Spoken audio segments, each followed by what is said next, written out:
मध्य प्रदेश के मन में क्या है रामकृपाल जी? कोई कह रहा है कि पार्टी की ताकत बढ़ाने के लिए है, कोई कह रहा है कि ये तो डिमोशन हो गया है, लेकिन पार्टी की तरफ से जो ये लिस्ट जारी की गई है भारतीय जनता पार्टी की तरफ से, ये लिस्ट किस तरफ इशारा कर रही है? देखिए रोबिका जी, ये लिस्ट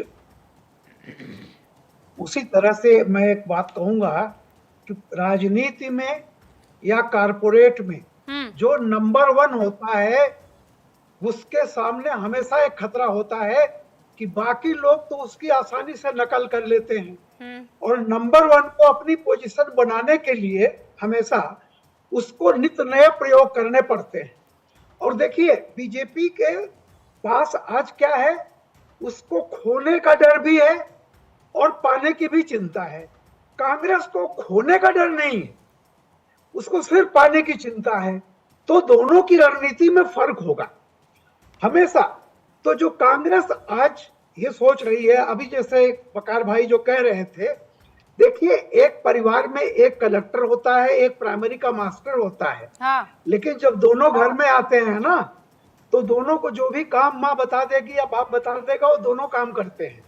अगर बैल को चारा डालना है तो कलेक्टर साहब को भी डरना पड़ेगा। परिवार में ये नहीं देखा जाता है कि कौन बड़ा है कौन छोटा है। अच्छा, बीजेपी एक परिवार की तरह बिहेव करती है, इस बात को समझ लीजिए। हाँ। और ये किसी पार्टी के लिए प्लस पॉइंट है, ये माइनस पॉइंट मत समझिए। ये तो खुला चैलेंज है भाई, तहसीन पूनावाला, असीम वकार जी, मलूक जी, आप सबके लिए कि पार्टी परिवार की तरह बिहेव करती है। आप ऑफिस में कुछ भी रहे, लेकिन परिवार की बेहतरी के लिए आपसे जो करवाया जाएगा आप कर लेंगे। माधव आनंद जी, पहले मैं आपका ओपनिंग रिमार्क चाहती हूँ और फिर इसी लाइन पर मैं डिबेट ओपन करूंगी। माधव आनंद जी। रूबिका जी, देखिए बीजेपी एक कैडर बेस्ड पार्टी है और समय परिस्थिति के अकॉर्डिंग वो अपना डिसीजन लेती रहती है। और जहां तक बीजेपी में कोई बड़ा या छोटा का भावना हमेशा से नहीं रहा है। देखिए बहुत सारे ऐसे मंत्री रहे हैं जिनको मंत्रिमंडल से हटा के उनको संगठन की जिम्मेदारी दी गई और बखूबी संगठन का काम वो कर रहे हैं।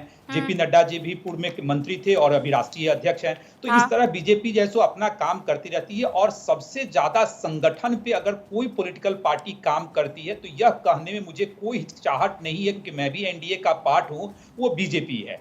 अब जहां तक है कि बड़े बड़े सुरमा, तो ये अच्छी बात है। यानी यही तो बीजेपी की एक ब्यूटी है, एक सुंदरता है, लोकतंत्र की ब्यूटी है कि आप अगर मंत्री भी हैं केंद्र में, तो आप विधायक के पद भी लड़ने के लिए अगर पार्टी ने कहा, पार्टी को लगा कि आपको लड़ना चाहिए, तो उन लोग सब लोगों ने एक्सेप्ट किया। यही अनुशासित पार्टी होने का जैसे एक सबूत मिलता है बीजेपी की तरफ से।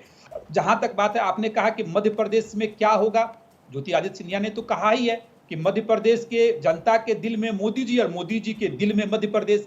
तो निश्चित रूप से मध्य प्रदेश में निश्चित रूप से बीजेपी अपनी सरकार बनाएगी और काम के बल पे आदरणीय प्रधानमंत्री जी के यशस्वी नेतृत्व में जितने काम हुए हैं। रूबिका जी, मुझे 1 मिनट का टाइम दीजिएगा। जितने क्रोनिक समस्याएं जैसे पूरे भारतवर्ष में थी, अरे क्रोनिक समस्या यानी लाइलाज बीमारी जिसका डॉक्टर भी इलाज नहीं कर सकता या बहुत कम संभावनाएं रहती हैं कि उसका इलाज भी हो, आदरणीय मोदी जी ने अपने कार्यकाल में 9 साल में लगभग बहुत सारे क्रोनिक समस्याओं को दूर करने का काम किया।